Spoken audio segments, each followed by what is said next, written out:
வணக்கம் விதி. அதாவது சென்னையிலிருந்து தூத்துக்குடி செல்லும் ஸ்பைஸ் ஜெட் தனியார் பயணிகள் விமானம் இன்று காலை 10:10 மணிக்கு சென்னை உள்நாட்டு விமான நிலையத்திலிருந்து புறப்பட்டது. விமானத்தில் 65 பயணிகள், 5 விமான ஊழியர்கள் உட்பட 70 பேர் இருந்தனர்.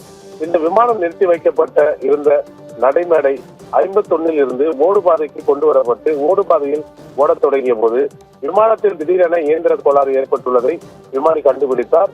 இந்த நிலையில் விமானத்தை வானில் பறக்க செய்தால் பெரும் ஆபத்து என்பதை உணர்ந்து உடனடியாக விமானத்தை ஓடுபாதையிலேயே நிறுத்திவிட்டு விமான கட்டுப்பாட்டு அறைக்கு விமானி தகவல் தெரிவித்தார்.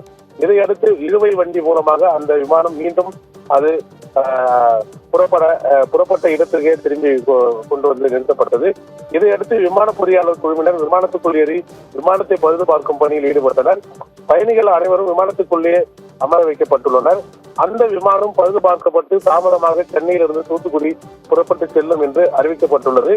விமானத்தில் ஏற்பட்ட இயந்திர கோளாறை விமானி தகுந்த நேரத்தில் கண்டுபிடித்து விமானம் வானில் பறக்க தொடங்குவதற்கு முன்னதாகவே இந்த நடவடிக்கை எடுத்ததால் ஒரு பெரிய அசம்பாவிதம் தவிர்க்கப்பட்டுள்ளது. அதோடு இந்த விமானத்தில் பயணம் செய்திருந்த 70 பேர் செல்வாய்ப்பாக உயிர் தப்பினார்.